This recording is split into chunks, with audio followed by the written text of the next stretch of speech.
Karibu Nairobi National Park. Asante. Have you been here before? Once or twice, I can't remember. But I've done a game drive. How was it? It was nice. I think this was the exit. I came through the other side. Ulikuwa na wanyama uliona? Antelopes. And some birds somewhere here, I think. The next to the exit. Oh, this is now this is the main entrance. Yeah, so karibu na Nairobi National Park. This is the orphanage. The entrance is there. The safari walk tumepita huko nyuma. Yeah, so karibu Nairobi National Park, the only national park within a capital city. Not within a city, but within a capital city. Juu Lake Nakuru iko, si Nakuru ni city pia. City, yeah. Lake Nakuru National Park pia ni park, na Mombasa Marine. Na Mombasa pia ni next to the city. Next to the city. Yes, so karibu Dickson Otieno. I know you're into tech. And you own one of the most Kenyan trusted tech websites. Trusted. Yes, techish.com, where you do product launches, reviews of products, technology, startups, regulations that are there. When did you start that website? 2014. The current site as it is 2014. Yes, when in school? Yeah, I was in second year. Why did you want to start it? I think it was just having fun, one. Secondly, I had already, from high school, there used to be Facebook notes. I don't know if you remember Facebook notes. I remember. So a lot of people used to share on Facebook notes different stories, and they used to write on Facebook notes different stories. Then I decided, how much is a domain? Then I bought a self-named domain, and I realized I love writing about tech more than other stuff. Like I was writing political content. So it was more of a weblog of everything I could think of. But then tech content was like more exciting. So I decided, let me start something that's not so tech, but a little of tech. Yeah, so that's why it's called Techie. You did journalism in school? No, I did informatics, science informatics. So you're kind of in line with tech. In line with tech, yes. Since 2014, and 2014 at the time, tech was not as big as it is now. Yeah, it depends. It depends in my line of whatever, or what I was reading online, what I was consuming, I still thought tech was big. But I think now the Kenyan audience is warming up to a lot. I think, yes. Yeah, I mean now you can't avoid content, it basically. Yeah. It's but everywhere. I think tech issue is meant to be like, why am I reading about a smartphone I want to buy from an American review or something of that sort? Yeah. And most of the times you won't find content about the devices I could actually afford. So that's why you'll find reviews of the Galaxy Pocket, the Infinix Hot series that were big to us in campus at that time. Yeah, so you're providing a Kenyan review of products that Kenyans could actually buy here. Locally, yeah. Locally, yes. That's nice. And then it became startups, and then it became tech, and then it became AI, and then it became, Yeah, and I'm glad you mentioned AI because I really want us to talk about that. Tech now is something that we can't avoid. It's everywhere. We have to use it. We have to get in, even at work. You have to get in line with it. And in March this year, the government, the Ministry of ICT, they launched the National Strategy of AI 2025 to 2030. 2030, yeah. And some of the key pillars were AI, digital infrastructure, data governance, research and commercialization. And AI is one of the biggest buzzwords in the last 3 years, even on Google searches. What is it, in simple terms, and why do we need to know how to use it? First of all, I think there's a lot of marketing and hype around the word AI. When I was in campus, I think the big thing was called big data. Right now it's AI. Before that, I think it was called machine learning. Like there have been hypes around the idea of building a system that's artificial, that has human intelligence. So that's why it's artificial intelligence. And the whole noise around it right now, for many people who have studied maybe a little of AI, it feels like noise, because actually AI has existed. What we how do I put this? What we relate to as AI is in very simple things right now. So AI is on a spectrum. There's what we have right now, very simple AI.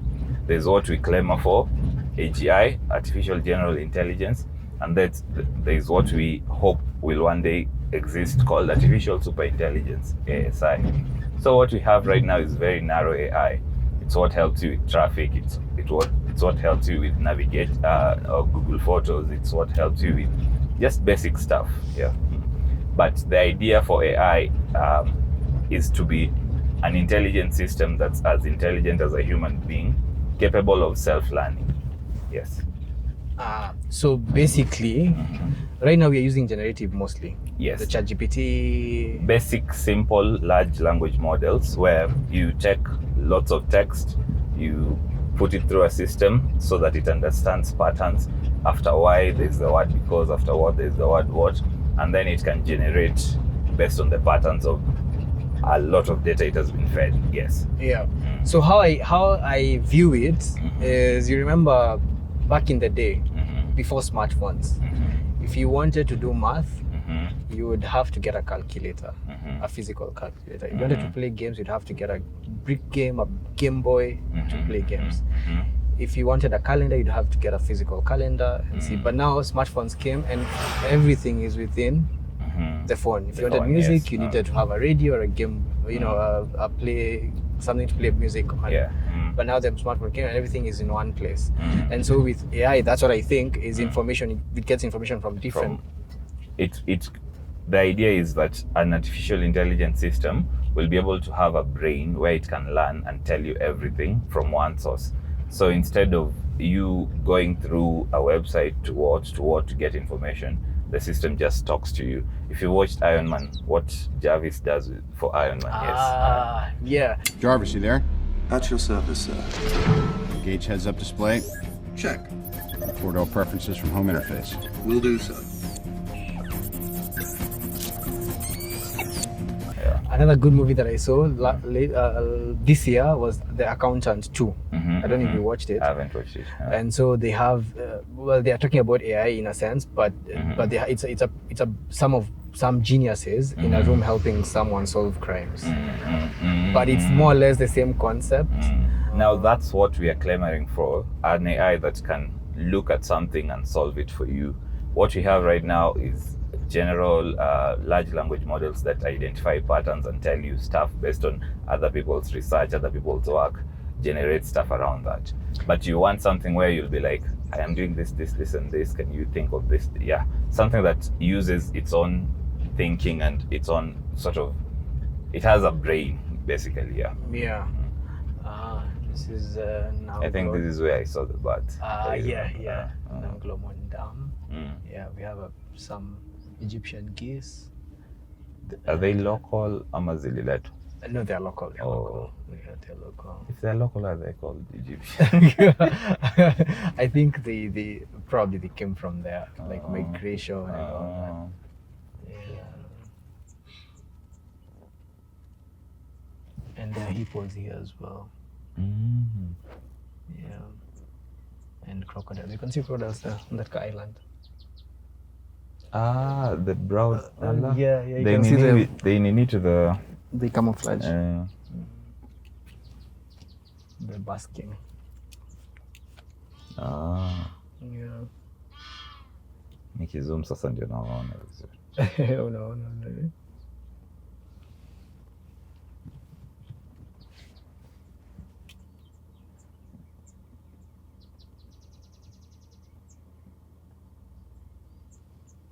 So kuna territories hapa. Crocodiles zinakaa this side, and then hippos stay that side. They're very far and they're down. Nice. Yeah. The world's only wildlife capital. Yeah. And so what are the I'd guess practical cases do you think that even with the launch of the strategy that we are going to eventually apply, apart from using ChatGPT or a personal assistant on your phone like Gemini, what are practical uses of AI that we can foresee in the near future? near future? Yeah. So right now what we have, like I said, is very narrow AI, something that helps you do this and that based on patterns. But if we are to achieve better, like general AI, the thing that will change mostly is that, first of all, we're not sure if it's achievable. Secondly, the idea of a general artificial intelligence that can mimic human learning, mimic human brains and all that will change a lot. And we are standing at the point where once that's achieved, there's a lot that changes for the human race in general. For example, we had the Industrial Revolution that brought about the new sort of lives we're living. Then we have the internet that has changed how we are interconnected. So my idea of what, personally, what I think AI will do most is that it will, the interconnectedness we feel right now as a human race will be, I think, much more interconnected. Yeah. Right now, if you're watching TV, you're following a race for a mayor in New York, and you don't vote there. Yeah. You're following what's happening in Tanzania, and you're not part of that country, but it affects you. You feel it. Yeah. I think with AI and with an interconnected globe, and with everything that a supercomputer can do and think and all that, we are moving from the idea of nations as physical borders to the idea of a globe where everyone belongs. So because AI is being taught on everyone's lives and all that. I don't know if I'm making sense here. No. I get what you're saying. I would think, because I've seen even, is it Albania where they have a minister now? A minister for AI. An AI minister. Which I'm very curious to see. Yeah, which I'm very curious to see how that will work. I think, I don't know, there's a trailer that I've seen of a movie that will come out in January with this guy from Guardians of the Galaxy, Chris Pratt. Chris Pratt, yeah. Yes. And basically it's this AI judge. And so the concept is his wife was killed or died, but they think it's him. And so he has to convince this AI judge that it's not him. And this AI judge is collecting evidences from everywhere, from CCTV footage, from... Do you think that privacy will be something that we might... right now we are the most I would say level of privacy that we have right now is right now. Yeah. Every day it will get less and less private. Yeah. I don't know, because the idea of being surveilled and lack of privacy makes sense when you live in a nation where you see a camera and all that, and then you feel like, now I'm being surveilled. But then you don't have, I don't think surveillance just exists visually with cameras and all that, because you carry a phone every day. You don't know what level of access or what level of data you're giving. Yesterday I was doing a speed test and I wanted to share the speed test screenshot, and I was asking Perplexity, is it okay to share this with this URL that's showing my IP address? And Perplexity was breaking down how an IP address can locate your exact location, pinpoint your exact location, show what sort of device you might be using and all that. So surveillance exists already in a way that, for example, when you're scrolling on a device, the website can tell what device it is. It can tell what apps you've been using based on cookies and all that. So I think surveillance already exists in a way that we can't sort of get away from, even if we try, maybe get a private phone and all that, because the idea of privacy and the idea of the stuff you want to access online, there's a thin line. Then there's also a thin line between too much privacy and security. Yes. So if you want to fight a lot of what is actual surveillance, we also open up the world to a lot of insecurities in some way. Because if you think of the dark web, that's where guns are sold, that's where what is sold. Yeah. So if you want the web to be sort of dark, not to identify the users and all that, then you're inviting a sort of world where there'll be more chances of crime. Yeah. So I think right now, like you said, we are at the level of where privacy is at its best. This is the most private you'll be. Yeah. But then what I think what we define as privacy will change, because if privacy is not being able, the internet not knowing where I'm living, that's okay. But if privacy is the internet not knowing the crimes I'm committing online, then that's a different topic. Yeah. Yeah. The reason I bring privacy up as well is I was watching this podcast, and there's this guy the guy who founded Oculus, Palmer Luckey, and he was talking about he's currently making technology, military technology, and he's made this helmet whereby it has it's connected to a drone, it's connected to other different cameras, and so on the helmet you can see someone who's hiding behind an obstacle because the drone feeds you data from and it's in real time, so you see everything around you, where the enemy is hiding, where they are, you know. And I'm like, because even with technology, it all starts with the military. Drones, you know, started with the military. The internet started with the military. This is a new product that we just announced at the Army's conference yesterday. We've been working on it for years, using our own money. No taxpayer dollars were used to create it. It's called Eagle Eye. And it is an integrated ballistics shell. So you've got a helmet, you've got hearing protection, you've got thermal sensors, night sensors, signals intelligence sensors that allow you to detect where cell phones are, where radios are, see that in your view. It even detects where gunshots are, shows them exactly where they're placed and how far they are. So this is a video feed of what it is like to use the system. So I've got the helmet on here. What I have is this pair of augmented reality glasses, and I put them on. These sync with the helmet and with these sensors. So I can, for example, see where my gun is pointing. I can see where every enemy is. I can see where all of my buddies are. I can see, so like there's a view that's coming up here where you're going to notice a drone picks up a guy behind that container over there. And what's going to happen is when he walks behind that container, I'm able to continue to see where he is and what he's doing. So here's Ghost X is the drone that's watching. So just watch for a moment. Now they're engaging the guy over there and he's down. And that's an interesting thing, because we are moving from, like I was saying, from the idea of state on nations, where what matters to you is only what happens in your country. Because right now there's the conversation about Nigeria and the US coming to save Christians and all that. Yeah, I saw that. You're thinking, is it just about Christianity with the level of information that we've seen online? Is it about oil? Is it about dominance? Is it about control? And that is a topic that matters to you, whether you're in Nigeria or not. And that's something that I think will become even more, something more important in the future, where when you achieve a level of artificial intelligence that can control and manipulate markets, that can predict stuff and all that, will you be able to say that this tech should only exist for this country, or should it exist for all of humanity? Because right now you have things that like Neuralink being tested, where there will be chips in people's heads and all that, to control different stuff. If we have AI that can help in medicine, should that medicine only be used for the country where the AI was built? Should it be used globally? If we have AI that can fight military wars, should it be used should the nation that made it be the one to take over the whole world and control the whole universe? I don't know. I think that's what we're going to witness lots of in the coming few years, where control for attention and control for media and control for data is what the superpowers will be running for.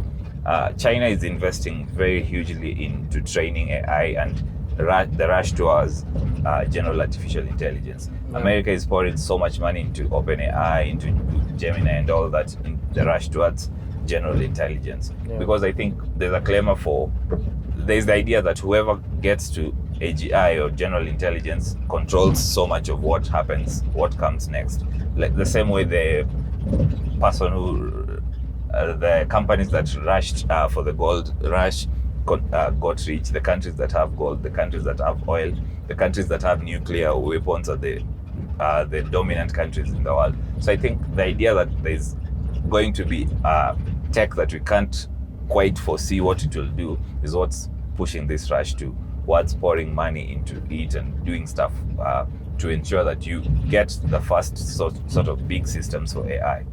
Yeah. Right now, what we have with narrow AI allows us to do stuff like photo creation, edits, and all that. But in future, it will allow a military to be more stronger. It will allow someone to do a little more than what we do right now. Yeah. Yeah, even so, ChatGPT now does not allow you to get, is it medical advice?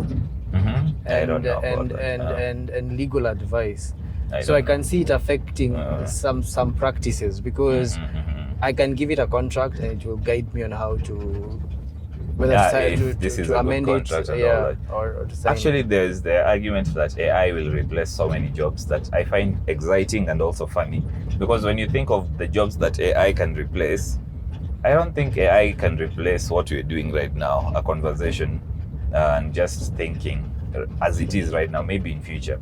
I don't think AI can replace the usual things that give humans joy, like a game drive and all that. I don't. Maybe if you watch it on a VR headset, I don't know. But will it feel the same way? I don't know. But what I think AI will replace are the things that are repeated, tasks that can be automated. For example, a checkup at a doctor. Maybe that sounds weird right now, but in future, will you trust a human being to scan your body, or will you trust a system with lots of cameras and all that to scan and tell you if you have a disease? I think most people will gravitate towards that. Will you trust a chipset in your head to tell you that you're sick, or will you trust someone to talk to and tell you, oh, you've been puking, amanini, so you have this? Yeah. So I think AI will replace things like medicine to some level, things like law to some level, business systems and all that. Yeah. But it will create more other opportunities. Ideally, that's the argument, but I don't know. I don't know. It creates more opportunities in what exactly? I think what we need to agree on is what makes a human being a human being. Is it work? Is it lifestyle? Is it eating? Is it what? If we can reduce all the things that we do on a daily and still have a level of life that's livable, like I can eat, I can sleep, I can entertain myself, what's the need for work ideally?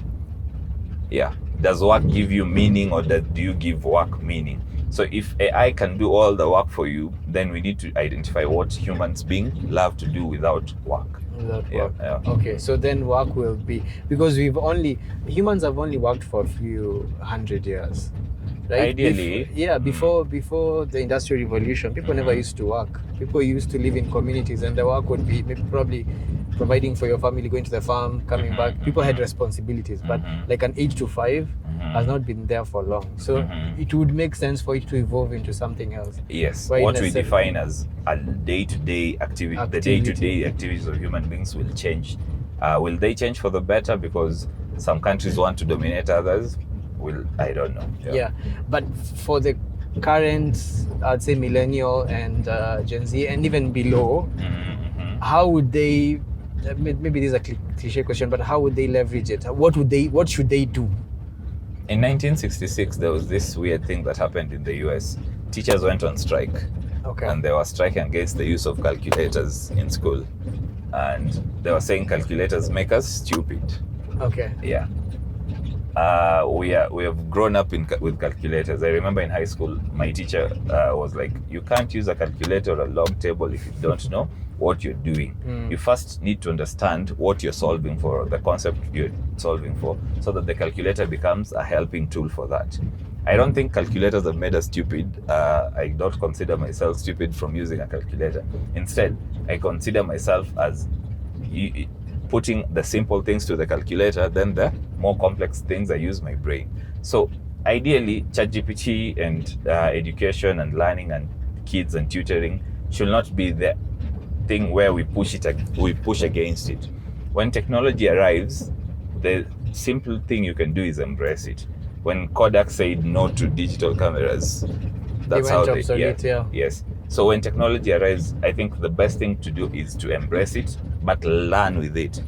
I think the curriculum should change in a way where we understand the basics, what we need to understand in the concept of arithmetic, the concepts of language, the concepts of society and social nature should be taught. But then they shouldn't be taught in without the idea of AI explaining stuff. For example, on I think Infinix phones and Techno phones, you can take a photo of a sum and then it will teach, and I think you press keyed mode and then it teaches them how to solve the sum. It just doesn't give them the answer. Yeah, I've seen that on ChatGPT. I think it's on Gemini, and it makes sense where a kid is taught the concept, not the answer. And AI, I think, can do that very well. Yeah. There are many times when you're seated or you're watching something or you're just thinking, and AI answers you in a better way than you would understand if you were to read a whole paper and all that. So AI will, I think, in my idea, will make the human brain function better, where there are tasks that you think of and there are tasks that you leave to AI. And there are concepts that you can't explain easily, but AI helps you explain. Yeah, so AI as a tool and not a product. Yes. Okay. Because I can imagine if you're a farmer, you could use it to predict weather. Yes. Now imagine a complex system for farming where you can see your weather patterns, what your weather patterns will be like, or how we can control the weather, because we are definitely learning how to control that in the future. How you can make your soil better for different reasons. How you can predict the seasons and when your plants will be ready and all that. And how you can solve for things like food security and have people just have fun and eat. Yeah, and also predict pests. Like, yes. You know, what kind of diseases the plants have, and how to solve them. So if you use it as a tool, then you'll be ahead. Yes. Right now, the best thing to do is to embrace it, but in a way where if it's a young mind, you teach them to use it in a way that it's a tool, not an answer to everything. Yeah. So if you're using it, because right now most people, I'm sure they're using it from a point of ChatGPT, Gemini. Give me this. Answer me this. Yes, and then probably the next level is maybe help me create a PowerPoint presentation, maybe video generation, but for memes. Yes. So what's the next level do you think people should try and use it for? I think what we do with tech when it arrives is we use it for what we're used to. For example, you're mentioning a presentation. Yeah. So we are used to creating the idea of presentations. We're used to creating what? Yeah. But the future looks very different. Maybe presentations will be virtual. Maybe they'll be on your many different ways. So right now, just I think if it complements your workflow and helps you think better and solve things in a simpler way, it makes sense. But what it looks like in the future changes. Yes. And this is a good segue because we can talk about devices that have been created now that may give us a glimpse of how we can use AI in the future. For example, we have the Humanoid Robot that was just launched. We have the Meta Rayban glasses and the Apple Vision Pro. Let's talk about each device. So we start with the Humanoid Robot. Okay. Which is like a maid at home, an assistant, a robot that does your chores in the house. Yeah, I think that's one of the, I won't call it AI as it is right now. It's just a complex system of moving parts, because as you saw, they still have to have someone run it remotely. This is Neo. This is like the first version of it, like the first from iPhone. 1X, I think. So right now, it still has to have someone run the chores manually, remotely controlling the robot. Which makes sense because you have to train a model where the robot will know what to do in the house. Ideally, this is one of the things I envision AI and robots solving in the future, where most tasks will be given off to other non-living objects so that the human being can focus on just being happy and living. But right now, as it is, we haven't gotten there yet. We can't deny that we'll get there because trends show us that this happens. For example, 2007 to now, if you see what the smartphone was in 2007 to what the smartphone is right now, you can tell that in the last, it's 18 years, what has changed in terms of processing power, in terms of displays, in terms of just what you can do with your smartphone. There are many people who are now born into the idea of a very powerful smartphone, a smartphone with multiple cameras and all that, and it's more affordable. If you look at something like battery used to be very expensive. The concept of a battery used to be very expensive. I think it was Sony or some other company that introduced a camcorder, and it was the first time people were seeing a lithium-ion battery, and they called it lithium-ion, and that's the name branding. now. That's yeah.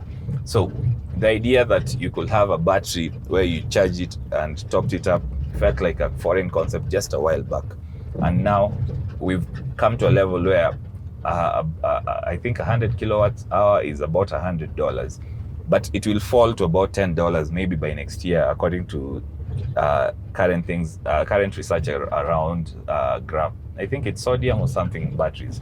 So the idea of being able to store energy will change, and that will bring more electric cars, more robots, and all that.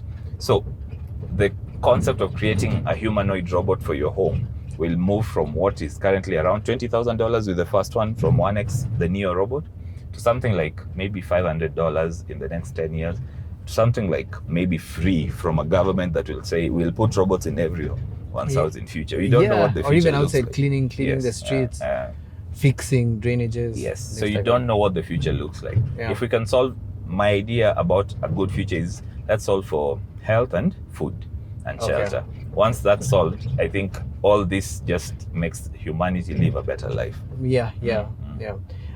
So we now move to the Meta Rayban. Meta glass. Raybans. Yeah. I think the concept of having a block phone has really been troubling lots of people. Why do I have a physical thing that limits me in other ways? For example, screen size, battery life, and all that. You also need pants that have pockets. Yes. So what if you have something that you wear on your face and you have your computer over there and all that? And I think these are cool concepts of what the future could look like, but I still don't know how it makes sense, because as tiny as a glass is, you still have limitations on battery, you still have limitations on quality of screen. You can only use one eye right now with a Meta Ray-Ban display because the display is on the other side. So yeah, maybe in future we'll see tinier batteries that last forever. Maybe we'll see contact lenses, or maybe we'll just embed a computer on your brain that shows you something on you, from your eye. Yeah, it's a cool concept of what the future looks like right now. And then the Apple Vision Pro. I've never used it. I think it's expensive. Yeah. But everyone who has used it says it's very cool. Yeah, it's I like the think Meta Quest. If you watch, it was what's the name of that movie? There's a very famous movie. Radio Play One. Yeah, Ready Player One, I Yes. think. Yes. Ready Play One, yes. Shows you just maybe a concept of what the future What looks like. So this is a family of impalas we've come across. This one is the male, the one with the horns. You can see the others don't have horns. And the male with a few females.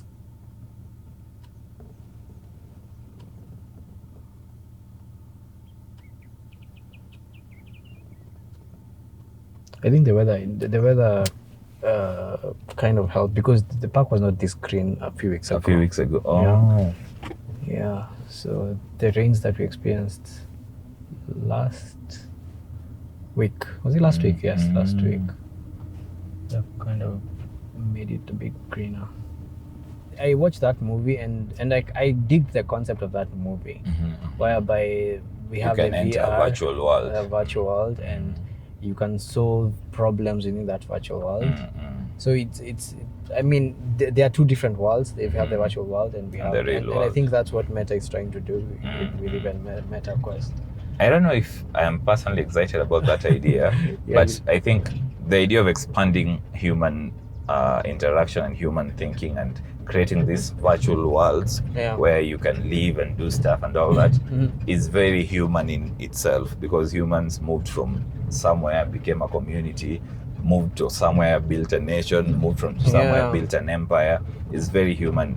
Exactly. We like that the idea of the curiosity of finding out what can we build, what can we do apart from this? And that's, I think, the exciting thing with AI, because it creates a new world where the human mind, within its curiosity and in its thinking, will do something different. Yeah, and let's talk about the dark side of it, which is AI generation, generational content, which generative content, which obviously can be used for propaganda and also social media bots. I saw a video. I don't know if you saw this video from John Alanamo on his Instagram, where he was the day Raila died. Someone did an AI video having him announce the death in KTN, but the video can clearly see that it's fake. He doesn't have a beard in that video, so someone used the video from a while back to train a model. Train the model. So I literally was coming out of a class about journalism and AI, and opened my WhatsApp to then find this message that has a video, a TikTok video. Raila Odinga died this morning in unclear circumstances, and earlier today investigations were launched into his death. Obviously the video is fake, obviously, unless I'm Wolverine, I was able to grow my beard in 24 hours and somehow reclaim years of losing inches on my hairline. But the point here is that, is it shocking to see your own face, spouting lies? And it looks as if it actually is you. Of course it's shocking, but it's not surprising. Think about where we are right now as society, as a world in terms of technology. I think rather than, go up and into the tower and start ringing the bells of fear and alarm about a video, obviously a deepfake, I'd say that this is an invitation for people to learn, right? Learn what the capacity of artificial intelligence is, learn what its limits are, learn what your rights are, learn what their limits are, learn who controls the board, like who are the people who are sitting at the table, just so that you can understand your place in the world in relation to artificial intelligence. And so it's scary to think of what it can be used, for propaganda. We'll be in elections in the next 2 years. Someone could make a video about their opponent saying something they never said, or using bots to shape a narrative which has been used, which has been running. So let's say there's a specific agenda and someone uses paid bot so that conversation can be talked about and can. The issue about bots is very funny. If you watch the new Superman film, yes. Someone trained a series of monkeys to just go online and talk bad about someone else. And I think this is not something that we can say it will happen in the future, because it's already happening. We're seeing narratives being created online along ethnic lines, along political lines, along communities, along businesses, where someone will just run a narrative against a business or against someone. And the level of control that we have over that, I cannot personally fathom and explain how to deal with it. Ideally, the thing that we should do more is train more, teach more, tell people that you do not believe something just because it's online. The idea that something exists online should not be that it is true. I think that's the thing that we should do more, because in terms of deep fakes and all that, as they are right now, is the worst they will be. They will only get better by 2027. It will be harder to believe or to say that this is a deep fake the way it is easier right now. With computing power increasing, whether we ban the idea of deepfakes does not mean that they will not exist. People can still run them from their own devices. So I think the narrative should be, how can we teach people to trust certain sources of information? What can we do to create sources of information that can be trustworthy, where we know even if AI is being used, it's being used for good, not for bad? So I think that should be the focus, with government, with policy, with businesses, with companies, where individuals, human beings are trained to understand that you do not trust something just because you saw it online. Just my monkey bots here farming outrage 24/7, trashing you online. Hashtag super shit.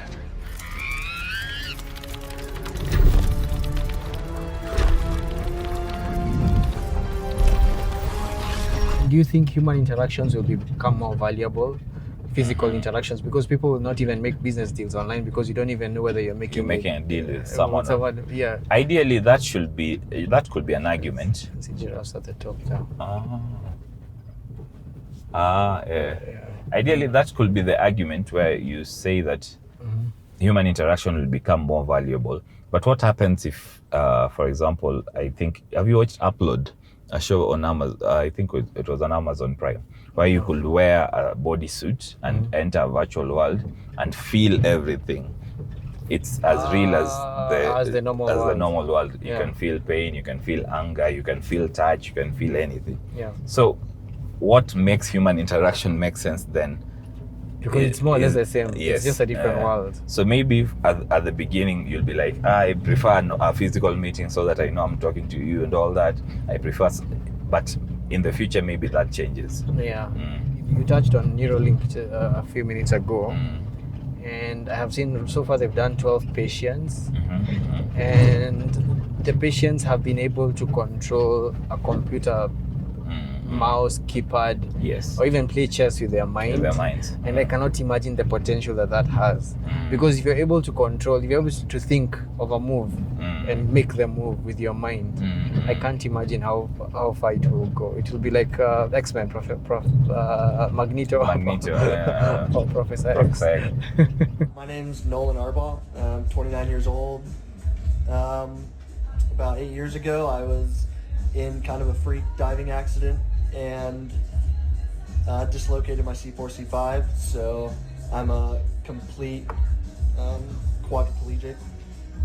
So I'm paralyzed from below the shoulders. I love playing chess, and so this is one of the things that y'all have enabled me to do, something that I wasn't able to really do much the last few years, especially not like this. I had to use like a mouse stick and stuff, but now it's all being done with my brain. If y'all can see the cursor moving around the screen, that's all me, y'all. It's pretty cool, huh? Actually, can you pause the song just for the audio absolutely. coming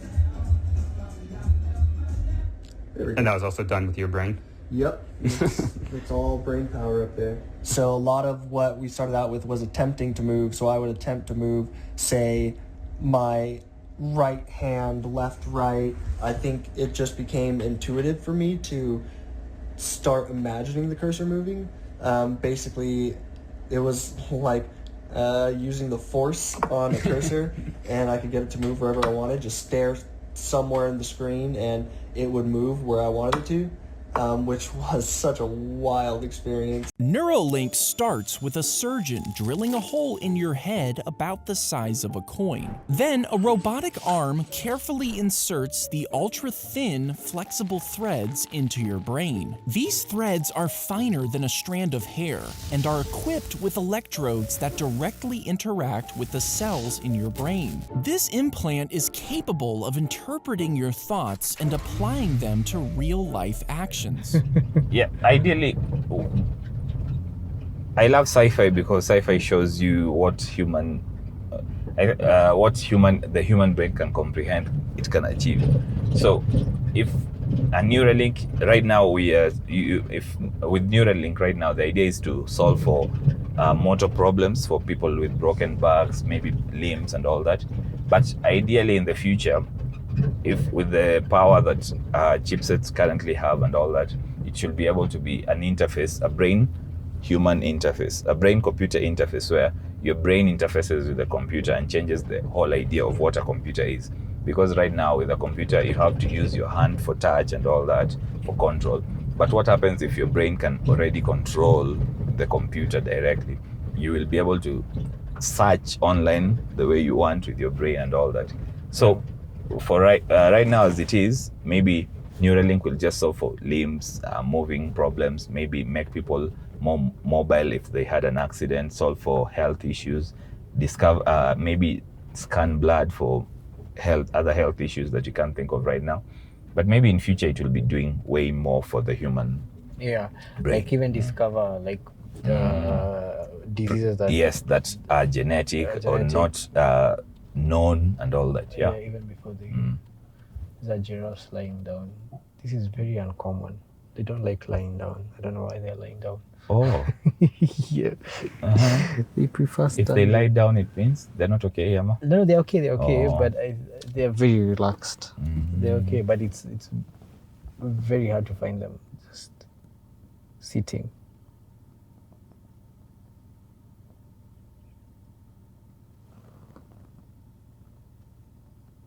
And there are some other close by.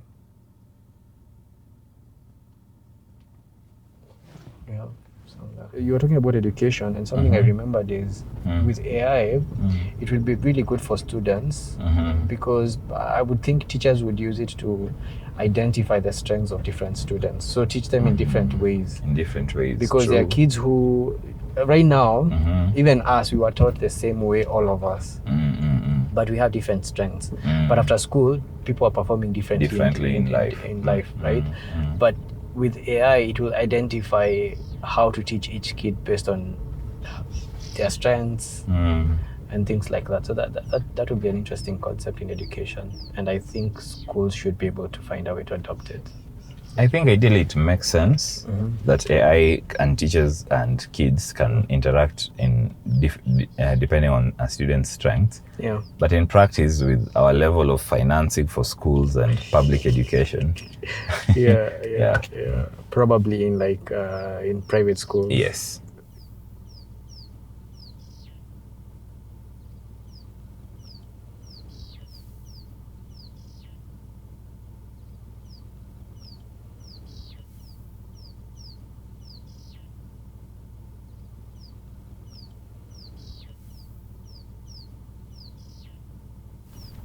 I know right now they're very happy. They have plenty of food.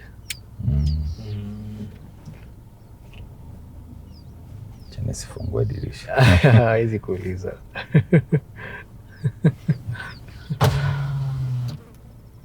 Fungua tu.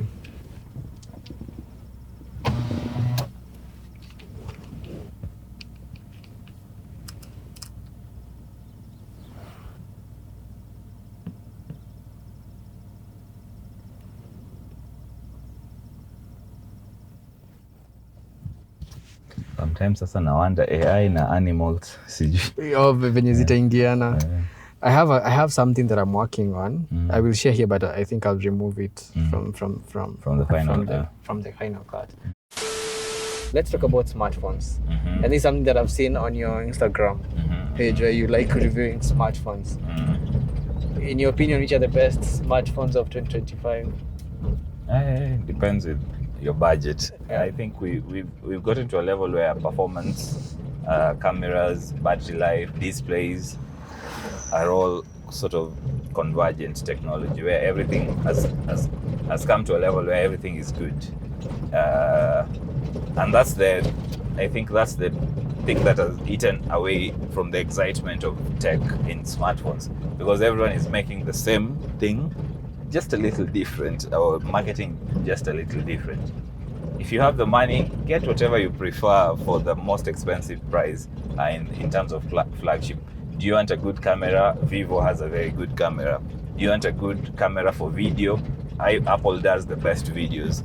Do you want something that can fold? Samsung has the best idea. Or maybe Huawei, has the best idea of that. Do you want something with very crazy battery life? Xiaomi has 7,500 milliamps on a phone, thanks to silicon carbide. I think phones are one of those few devices where you can have the same phone as Elon Musk. Or Bill Gates. And that's one of the coolest things about tech. Tech is a sort of, how do you call it? Unifier of sorts. Yes, because you're all working with the best. The same tech. You walk to a restaurant in Nairobi and someone is using a very powerful Asus or a very powerful MacBook, and they're doing different tasks. They're using the same phone. They're using So I think whatever you do with the phone is what matters, not just the device, which sounds sort of like, to some people, maybe like a lie, because to some people they are really clamoring for some phone they like. Yes. But you haven't answered the question. Which one would you pick after 2025? Which one do I think is the best? Yes. Any of the phones announced in 2025 as flagships. For real. Get any. Personally, I am. If you had to pick one, I've given you. Oh, if I am the one picking, yes, I'll pick the 17 Pro Max because I shoot on iPhone, and it comes out really good. It's easy. I don't have to play around with so much. Okay. If I am to pick a foldable, I'll pick a Vivo. What's the name of that? Is it Oppo Vivo? Oppo. I think it's Oppo. Yes. Oppo Find something. Yes. Yeah. Okay. I use Samsung. Samsung. I'm a Samsung person. I have the S25 FE. Where is it? Yeah. All these trucks are going somewhere. I don't know where it is. Yeah. But I also have something very, very, very, very thin. Looks like the iPhone Air, but this is the Techno Spark. Yeah, it's very thin. Spark Slim. How many phones do you use? As many as I can get to review. And, okay. But like on a daily use? On a daily, I use 2 or 1. Mostly 1. Okay. Yeah. And your SIM card is primarily on the iPhone? There's a SIM card here, there's a SIM card here. Okay. Do you ever get... because I would imagine, I have not used an iPhone before. I have only used a friend's, maybe for filming, but I'm more Android. Yes. And I think the reason is because you can get a lot from Android. Yes. And I get why people want iPhones, but for me, I prefer Android. What's your opinion between Android and iOS? I think we need more options. I loved it when we had Windows Phone, we had Android, we had iOS. When LG was still pushing WebOS and all that. But right now, I think we also convergent technology. If you go to an Android phone and you go to an iPhone, the amount of separation in terms of tech and quality has really merged to a level where Android is doing the same things iOS was banning. Right now, Android wants developers to register and all that. From next year, I think you can't. Side loading will be something different on Android, same way it has been on iOS. So ideally, it depends with what you're doing. There's power in both OSs. If you're building, then build where the masses are. Android has the masses currently. But globally. Slowly, if you look at market numbers, you're seeing. And even if you look in your own personal circles, you're seeing so many people gravitating towards a MacBook or an iPhone. So the market is changing. They've done really well with the ecosystem. Yes. Whereby the ecosystem if you have one integration is device, so good. Yes. Android is pushing it. Yesterday I was on my S25 FE and on this Spark, and there was a notification here where you could receive something from this side on this side, and these are not the same brand, same company, but Android is building its sort of ecosystem. There was a time they tried with even Google, the Play Store, at the very beginning of Play Store. I don't know what happened. Right now, you can have things like quick share across all Android phones. It works really well. For example, if I'm moving from an Android to an Android, with Google, you can just clone the whole phone very easily to another Android phone. So multi-brand but same ecosystem. That I have seen. Your phone's light mode or dark mode? Dark. You I prefer don't know dark? I have no idea. I also prefer dark mode. There was this article, I don't know who wrote it, but I still remember. Is it an article or a video? I still remember how, I think it was an article. I still remember how serious it was. How dark mode has destroyed user interfaces. In what way? They were arguing that things like borders, boundaries, and all that, things that made UI look really good, dark mode kills all that. I prefer dark mode as well. I love dark mode just because it looks okay. It looks cool. okay. It's not bright. Do you use ChatGPT or Gemini? All of them. If there's an AI tool, I use it. Is there one that you use more over the other, or what's the difference when you use? What do you think? I use Perplexity for research. Perplexity allows me to read so much in such a short time and to have references to everything. Because Perplexity, especially is it called the research tool, works so well, scrubs the web very nicely. It's less of generation, it's more of what's online already.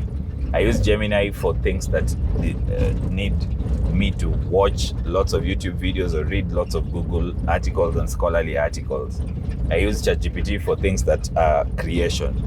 If I want to, what do you think of me saying this and this over this and this video? ChatGPT. What do you think of this car that has this issue? Gemini. What do you think of, what are some research topics on this? Perplexity. What about DeepSeek? DeepSeek, I remember tried the it, hype the first few days. The good thing about DeepSeek is that it's open source. It's powering very many small tasks on Android phones from China. So it's a good idea that something that big could be built on a budget half of, like a fraction of what OpenAI built ChatGPT with. So exciting times ahead. I saw you did a trip around East Africa. You drove. Yes. I enjoy driving. I have driven around East Africa now twice. Twice? Tell me about the first time you did it. How did you start? Or what happened? Kendrick Lamar was performing in Rwanda 2023. Ah, you remember? Okay. Yeah, I remember. Yes, and I really wanted to watch that. Unfortunately, I didn't make it to the concert because I was late on the road. Okay. But that was the idea. Went through Tanzania, Rusumo border, Rwanda, Kigali, came back through Kampala. Now after that, I have a couple of friends we do road trips with, and they were like, we should start doing longer road trips. That's what built the road trip from, I think it's now 3 weeks ago. Yeah. We went through Kampala, Barara, Kigali, back through Tanzania, even through the election period, which was a little jarring, but it was okay. We were safe. Okay. What's the difference between driving in Kenya and driving in Uganda? Ugandans have nicer roads for most of the public roads we were using, like not public, the main roads, highways we were using. Especially when you come from Kisumu, Busia, and then you enter Busia, Jinja, there's a whole lot of difference in terms of road usage. There's also a lot of kindness, I would say, on Ugandan and Rwandan roads, where people pave people leave your right of way, not like Kenya where you have to fight for your right of way. Yes. Also, the bumps are way better. I love bumps that are nice because they have a low car. Okay. So they are smoother. Yes. They are not like. They're not our mountains. Yeah. And obviously, the speed limit is followed. I don't think so. Ugandans drive like crazy. Kwanza, once you're on western Uganda, past Kampala, Mpiji, Mbarara, a Toyota, what's the name of this thing? Premio will pass you. A Ugandan driving a Premio will pass you. And they love Subarus and Toyota Premios, I think. And what about driving? Because Kigali, they drive on the other side of the road. Now, that's, I think, the best experience for any Kenyan. Or what you should do, you should export Kenyan drivers, take them to Rwanda for a week. And just drive across Rwanda, not necessarily Kigali. What I love about Rwanda in general is that there are traffic, street lights all over the country, traffic lights all over the country, where red lights, stop signs and all that are all over the country. I think that's good infrastructure that we should clap for as Kenyans.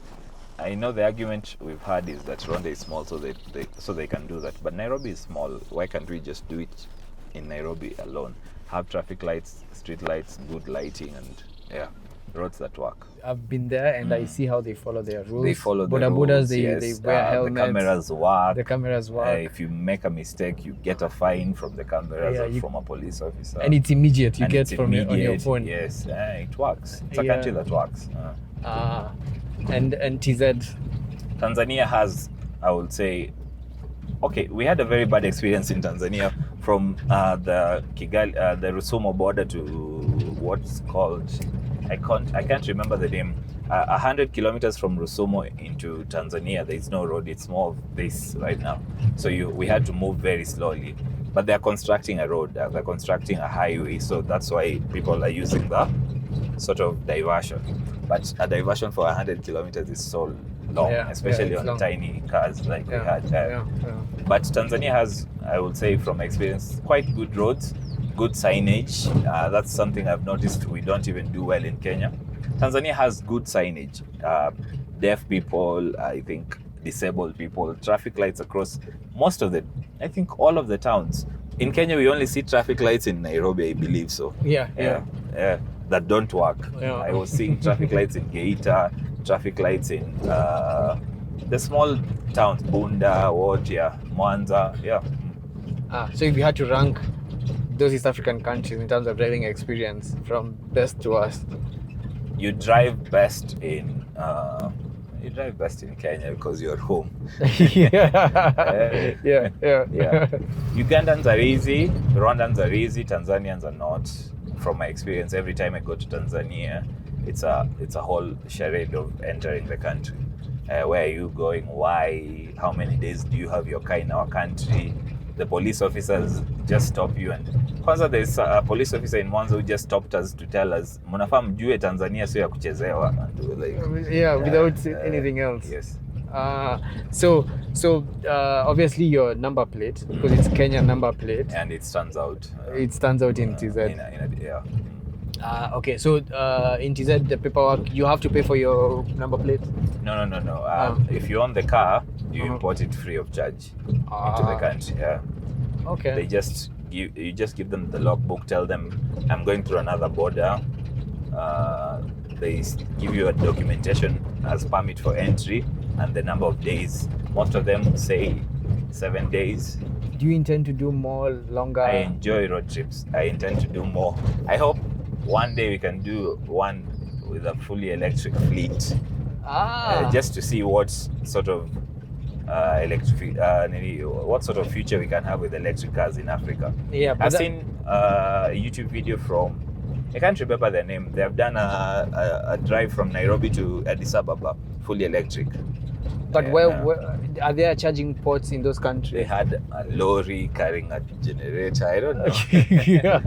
But it's just a feasibility study on electrification and electric vehicles. Yeah, I think that would be the biggest challenge. Getting charging ports in other African countries. Yes. I mean, Kenya, we have our own problems, but relatively we have a lot of problems. Yeah. I think when you think of it, we don't like saying it because we are better in terms of democracy. Yeah.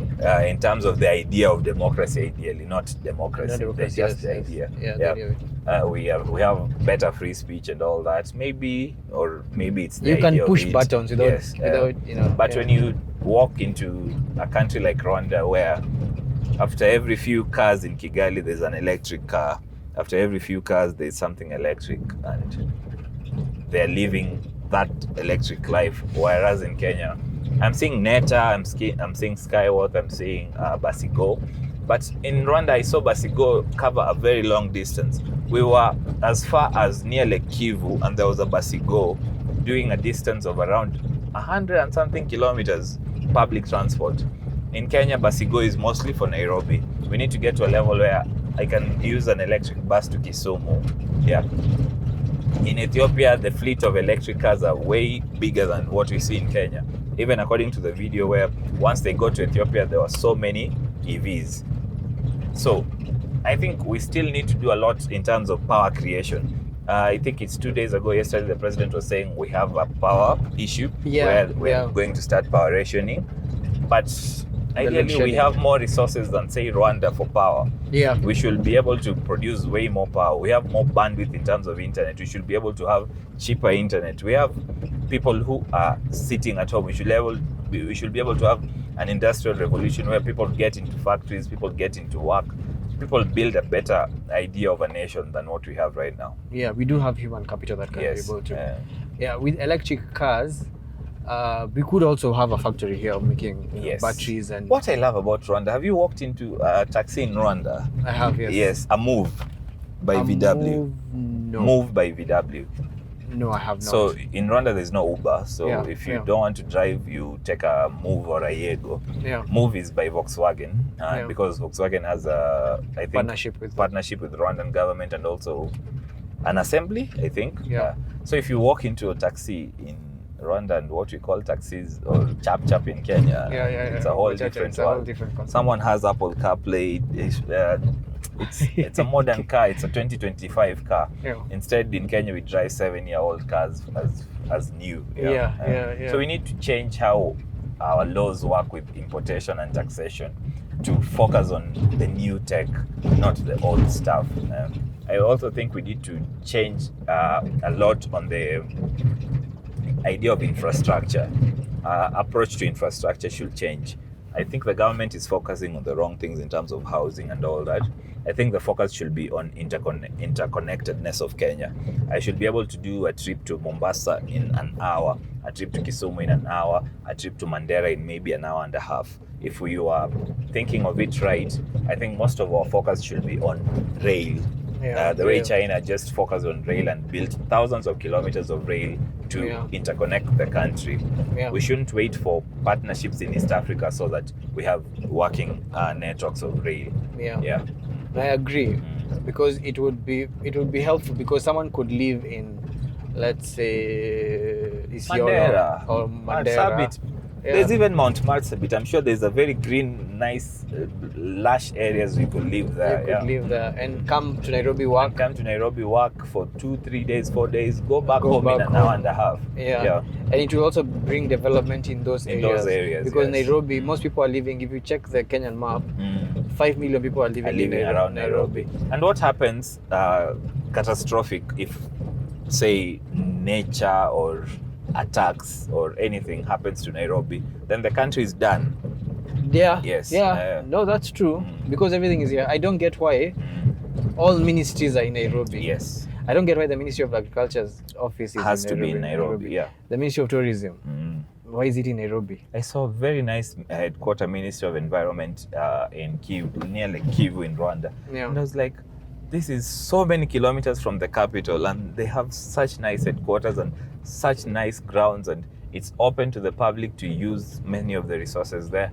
And you think of Kenya where everything is in one street near Parliament, and it doesn't make sense. I mean, for sure, interconnectedness is something that we should think about. And I think the reason why it's not happening is because it's easy for these guys to divide us.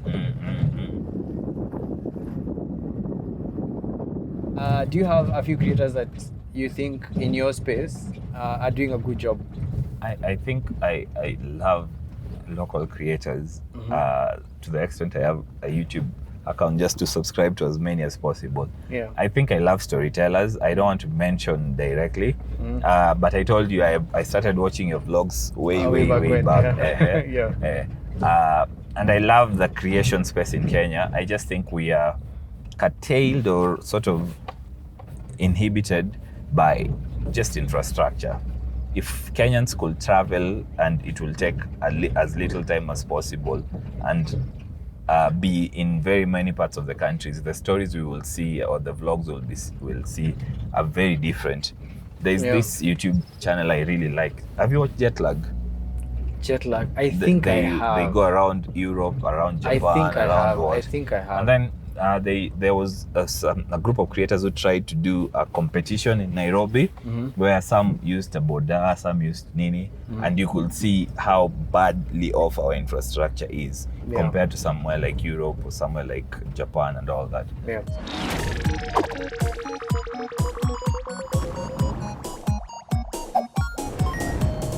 We're here in Seoul, South Korea, and over the next 5 days, we're going to play a giant game of Snake using the entire country's rail network. Ben's the snaker. He's trying to make the longest line possible. We're the blockers. We've got to stop him. But right now, it's 7 a.m., so we got to go. In this game, we'll be competing to make the longest continuous line using South Korea's train network.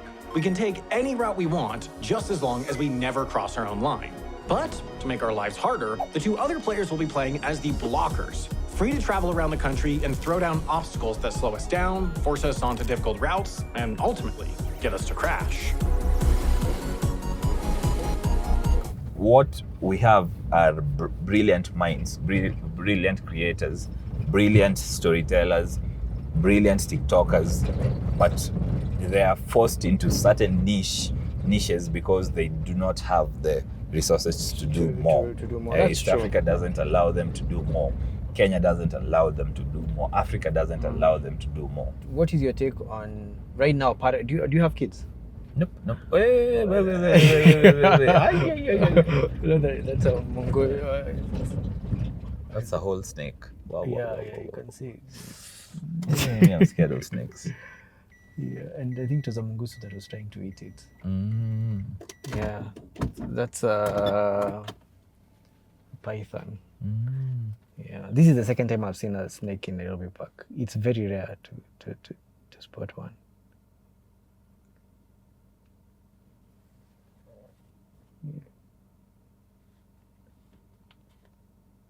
There's a mongoose that was trying to eat it. I wanted to ask you. Okay, yeah, you don't have kids. I also don't have kids. Not that I know of. But raising kids in this environment, because kids have become less social. Us when we were growing up, because life was easy, right? We were very social with kids. We were playing outside. We had a small makeshift football pitch with a ball made of paper, and you'd play until the evening. If you're on technology, you're watching cartoons probably in the morning. There's a specific time for it. TV, and then the rest of the time is adult content, and you really didn't care about it. And so there's a balance to it. If there were games, there were physical games with your friends. But now kids right now, they have so much. There's a video I watched of a kid who was being asked what cartoons do they like watching on Cartoon Network. And like, Cartoon Network? I don't even know what Cartoon Network is. They watch YouTube Kids. And I'm like, so much has changed without even us thinking about it. And right now kids are becoming less social. They're playing less. How would you, if you were to parent or give advice on parenting, knowing that you're in tech and you also want them to learn tech, what did you do? I think the generation that's being raised right now in the past few years is one of the most challenging areas of parenting, because it's sort of a balance of what should be done, what should not be done. But I think my main problems or my main idea of what parenting problems are starts with government, Bado. Government should have better ways of thinking about housing and infrastructure. Not building houses, rather creating infrastructure that allows people to live far from town. Because when you think of the idea of kids not being able to play, it's because their parents are looking for better life, so they came to town. So there's no spacing for that. I get you. Yeah. If you think of the idea of kids not being able to walk home like I used to, it only happens in these areas. Yes. If you go back to the village, people walk back to their houses from school. People walk to school, and it's not I don't know why people think it's a bad idea to walk to school. No, it's not. That creates better health, social. Kids become more social and all that, and also self-aware about environment. Because you come to Nairobi and someone has never seen someone walk barefoot. Why are you walking barefoot? Maybe they're choosing to walk barefoot, or they don't have the resources. But so if we can solve for the idea of an interconnected Kenya, we can have people live very different lives and have growth happening across the whole country, not in certain parts of the country only. In terms of connection and internet and all that, it also comes back to government in some way, but it's also work culture.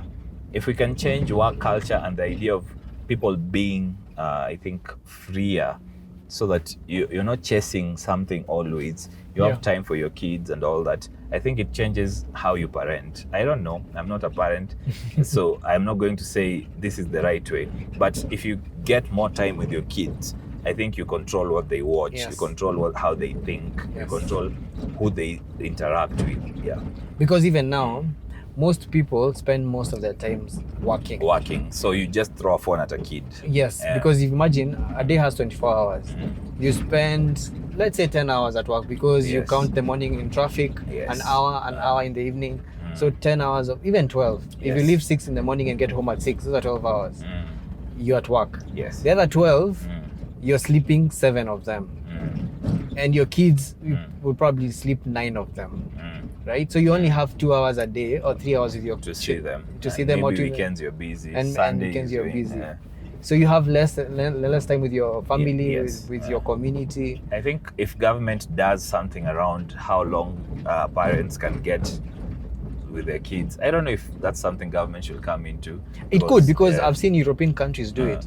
Nowadays, I don't know which country they have now 4 days work week. Monday to Thursday. We reduce the amount of time we spend at work, because I don't think there's I would love to see research on the same, but I think if you reduce the number of hours someone has to spend at work, they will maximize their output for the little time they're at work. That's fair. That makes sense. I mean, that's fair, because if you're working from home and if you have deadlines, you will quickly want to finish that work so you can do other things. You can do other things. That's true. If you can increase the number of hours parents spend with their kids, Yeah. And if we can increase the spaces where green spaces, fun spaces, and lower the barrier of people going to these spaces, I think we can have a better world in terms of parenting for kids in Kenya. Yeah. Yeah. And also with that point of government, promoting community activities, events. Yes. Because I think we are losing that as well. Yes. I think it's just expensive, and it goes back to government. Because if you want to take your kids somewhere and it's very expensive to enter there, you'll rather have them at home, or you'll rather work hard so that you take them there, and as you're working hard, you're not seeing them. Exactly. So you work so hard, and I have seen that. Parents who have a bit of income, they will not see their kids throughout the year, but they will try and compensate it with a December holiday. Yes. For like a weekend or a Yes. week, right? And then spend the rest of the year not knowing, what the kids are doing, how they're performing in school, and so you end up losing that touch with your children. And so that's when you're told your child was trying to burn a school down. You're like, my child, like you don't even know. Teachers now know the kids better than the parents, which is sad. This is not parenting advice. I'm not a parent. I'm also not a parent, so it's unsolicited advice. Yeah, but promoting community, I think right now the only community people right now share is religion, and people are becoming less and less. And the funny thing about, this is my personal thought, but the funny thing about religion is, with AI, the idea of religion is really going to change. Yeah, I don't know if people are thinking of it this way, but once you achieve a level of general intelligence where you can talk to a system that understands you, knows your history, explains to you why a certain decision is not rational and all that, the idea of worship and the idea of religion sort of shifts. Then you hit what is called artificial superintelligence, and the whole world changes, because many researchers have said hitting artificial superintelligence leads you to a god, because a super intelligent being is literally super intelligent. So I think a lot of that's why I'm saying we're at a point where humanity is about to change completely. Yeah. Will it kill us or will it save us? I don't know. Yeah. Which devices do you use on a daily apart from your phone? My laptop and my TV. I really enjoy watching TV. If I am away from home on a road trip or anything, the thing I miss the most is coming back to watch TV. And what I really enjoy watching TV. I would say I enjoy watching TV more than being on your phone. More than being the person, the kind of person who's watching a movie and you're still on your phone. I hate that. You hate that habit, which is becoming more and more common. Yes. So people have to keep rewinding. Yes. They're even making TV shows now. I've heard they're making them dumb so that you can be able to follow as you're still on your phone. What are you watching on TV? Right now, I think every show is over. I was watching Gen V season 2. I love Silo. I hope there's a new season. The previous season was not so good. I haven't watched Silo. Have you, now that you're talking about it, have you watched Three Body Problem? Yes, I love Three Body Problem. Such a I'm even good reading show. the book. I hope I'll read it. I am waiting for season 2. Yeah, I hope they continue it, but I think it was discontinued. I hope they continue. No. I read that they're coming up with season 2 next year. I don't know what they will base it on, but yeah, I really love Three Body I'm sure it will be a Problem. continuation, but I hope they don't make it bad. Yes, I really love Three Body Problem. And because you're talking about tech, let me give a context of that show. So there's this alien race. Yes. That sent out a signal. Yes. And this physicist, astrophysicist Yes. from China in the 1960s, she sent out a radio signal, and the listener of that race sent a warning, like, if you really want us to come, reply to this. And she replied. Yes. And so they are coming to Earth, and it's I think 4-point-something light years away, which will take about 400 years. Yes. And so they started, I guess, converting a few people here on Earth, and they converted them, and they started working with them to prepare for their arrival.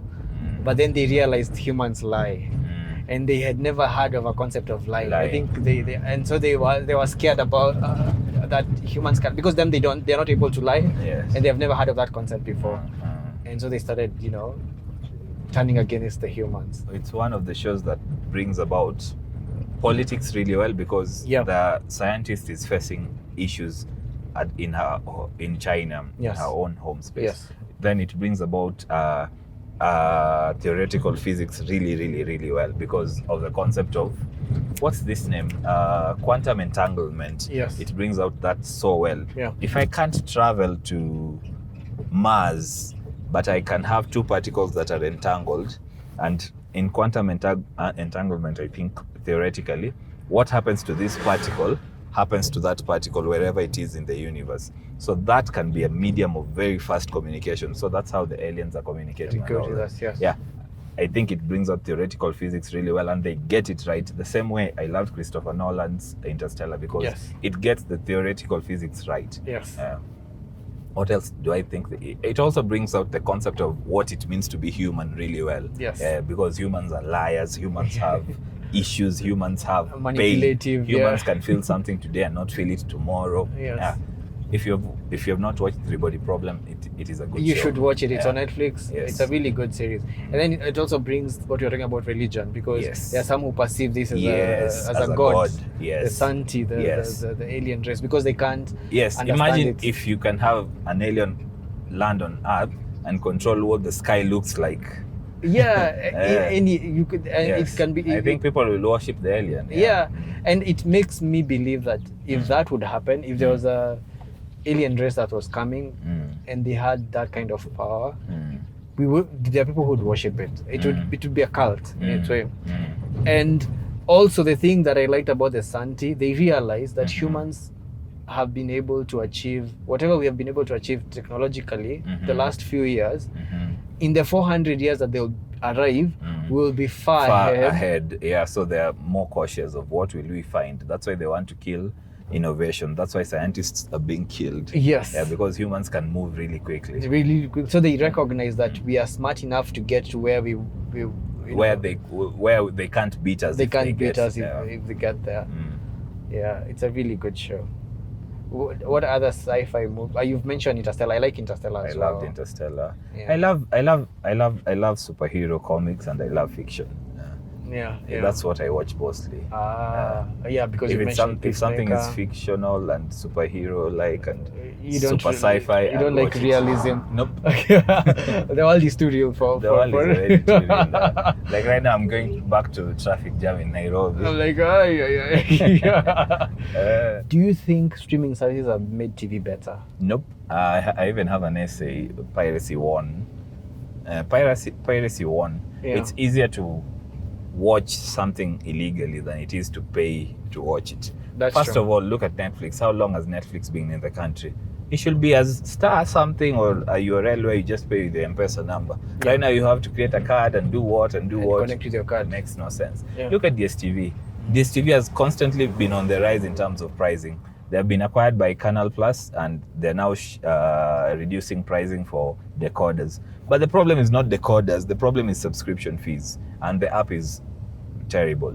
Look at Amazon Prime. Very good content, very good pricing, but not the full library. You can't access stuff. You still want stuff from Netflix. You still want stuff from Apple TV. Apple TV is not in Kenya. I am a Marvel fan. Disney Plus is not in Kenya. I love Game of Thrones. I have to pay for Showmax to watch that when it's there. If it's not there, I don't know where to get that. So instead of bringing things together the way streaming should have done, it has diverged things. So I have to pay so many subscriptions to watch most of the content I want to watch. Meanwhile, I can just enter an illegal streaming site and find anything for free and in good quality thanks to caching and all that. So I think piracy won. You'd have to have a really good product for people to, and that has and everything. I think one of the best products we have where people actually pay is Showmax. But I think that changes once a huge number of people start watching. Because when you have a huge number of people watching, you'll have some of them download it and give it to people and watch. But then with Showmax, I like it because it also has localized content. Yes. It's the only platform that I feel like has really tried to at least give it a Kenyan feel. A Kenyan feel, yes. Yeah. So I think that's why only Showmax right now is winning in terms of subscriptions. People will pay for Netflix, pay for it because I think they have extra cash to pay for it. People who don't have extra cash to pay for it will go stream from some weird website and watch whatever they want to watch. And these sites, I think they're feeling it because Netflix and Paramount Plus, they have started streaming sports. Like Paramount Plus from January, the UFC will be there. Netflix is doing a bit of boxing shows, live events, even stand-up live events. But I fear for these companies because it will work in their Western countries. Yeah. When it comes locally here, it will be a very different product.